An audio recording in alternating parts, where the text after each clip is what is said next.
महादेवी, बूंद जब किसी मेघ की गोद से निकलती है तो उसके मन में असंख्य आशंकाएं होती हैं। सोचती है कि उसका अंत क्या होगा।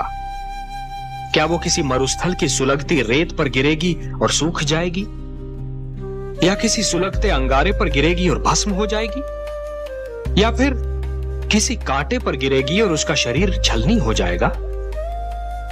क्या होगा उसका अंत? परंतु जब वो किसी सीप के मुख में गिरती है और मोती बन जाती है, तब उसे यह ज्ञान होता है कि उसकी यात्रा शुभ थी। परिवार मानव समाज की सबसे छोटी परंतु सबसे महत्वपूर्ण इकाई है। हमने पृथ्वी पर रहने वालों के लिए कुछ नियम दिए हैं और उनके अनुसार एक पिता परिवार का स्वामी होता है।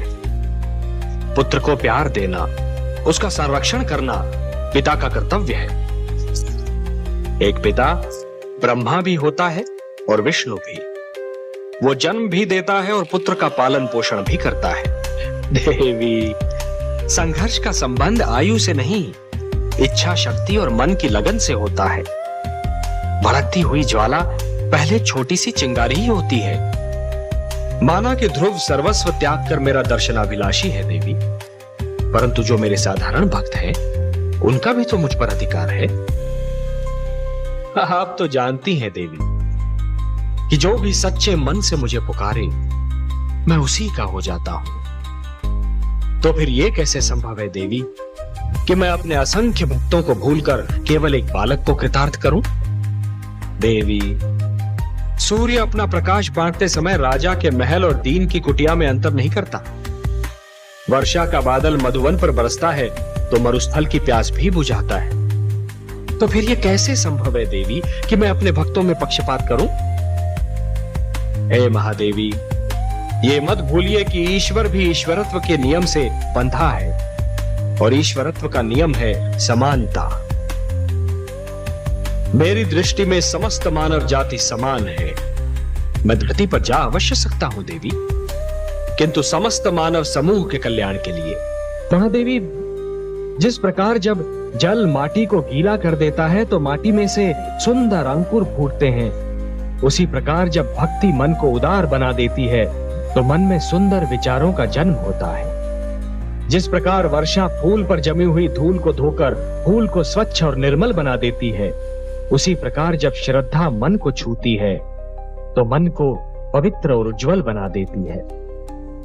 यदि ऐसी स्थिति बन जाए कि दो परस्पर विरोधी गुटों की लड़ाई में दोनों ही पक्षों के केवल निर्दोष और असहाय तत्व ही अत्याचार और आतंक के लक्ष्य बन जाएं, तो हर उदार मन तड़प उठता है। जिस प्रकार दीपक जिस अंधकार को मिटाता है, वो अंधकार उसी के नीचे जा छुपता है, उसी प्रकार कभी कभी सत्य को असत्य के नीचे और पुण्य को पाप के नीचे ही शरण मिलती है। एक पापी सत्य को संसार से मिटाने की धुन में यह भूल जाता है कि सत्य तो वहां भी पल सकता है जहां कभी उसने सोचा ही न। जिस प्रकार चरित्र की हानि धन की हानि से अधिक बड़ी दुर्घटना होती है, उसी प्रकार देवत्व का अपमान देवताओं के अपमान से अधिक बड़ी दुर्घटना है। महादेवी, दो पक्षों में संधि का टूटना एक श्रृंखला के टूटने के समान होता है। एक कड़ी टूट जाती है तो कड़ी पर कड़ी टूटने लगती है। महादेवी, मोती जिस डोर में पिरोए हुए होते हैं, यदि वो डोर ही टूट जाए तो सारे के सारे मोती भूमि पर बिखर जाते हैं। और इन बिखरे हुए मोतियों को दोबारा समेटना और फिर से उसी डोर में पिरोना, ये सरल कार्य नहीं होता महादेवी। जानती हूँ कमल नयन, बसी बसाई नगरी को उजाड़ना सरल कार्य होता है, उसी नगरी को फिर से बसाना बहुत कठिन होता है। वर्ष और पीढ़ियां बीत जाती हैं उसे बसाने में। सत्य कहा महादेवी, समझौते का तोड़ना सदैव शत्रुता को जन्म देता है, और शत्रुता एक ऐसा विषैला पौधा है जिस पर केवल द्वेष के पुष्प और संदेह के कांटे ही उगते हैं, और ये द्वेष और संदेह कई पीढ़ियों तक अपना रंग दिखाते रहते हैं। पर ये जान लीजिए कि सृष्टि की हर वस्तु किसी न किसी सीमा में बंधी हुई है। इच्छा हो, ईर्ष्या हो, क्रोध हो, कोई भी भावना हो, उसकी अपनी सीमा होती है। और जब वो भावना अपनी ही सीमा को लांघकर परे चली जाती है, अरे महादेवी, जो क्रांति करके समस्त संसार को बदलना चाहता है उसे सबसे पहले स्वयं को बदलना पड़ता है। फूलों की सेज को छोड़कर एक क्रांतिकारी को पथरीली खुरदरी भूमि को अपनी शैया बनाना पड़ता है। राजभवन का सुखद जीवन भूलकर कांटों की राह पर चलना पड़ता है।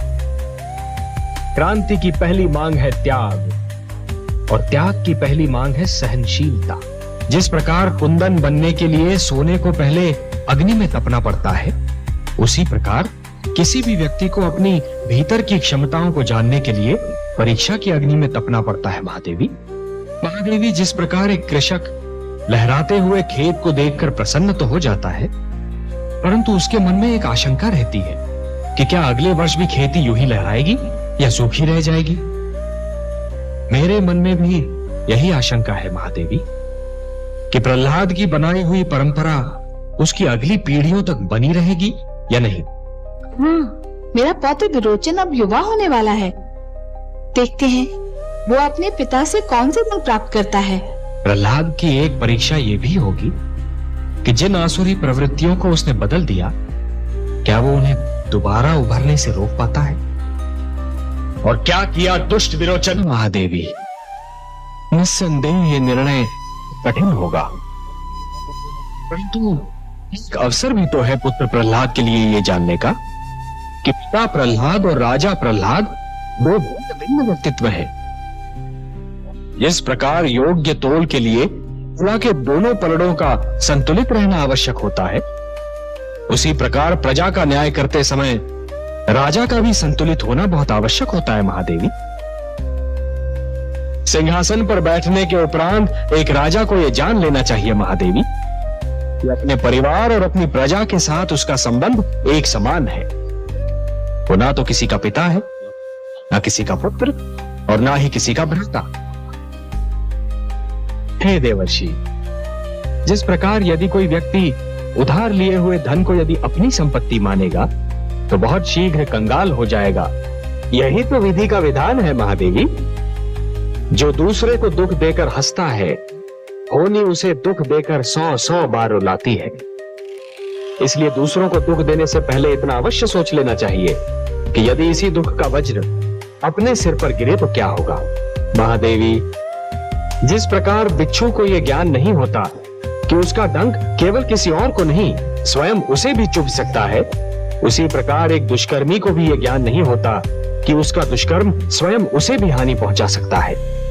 महादेवी, एक ही डाली पर खिले दो पुष्पों में से एक को स्थान मिलता है देवता के चरणों में, तो दूसरे को अर्थी पर। एक ही मेघ की गोद से निकली दो बूंदें एक मोती बन जाती है, तो दूसरी अंगारे पर गिरकर भस्म हो जाती है। ये सब फल होता है इस सत्य का, किसे कैसी संगत मिलती है। सत्य कहा आपने महादेवी, सत्य कहा।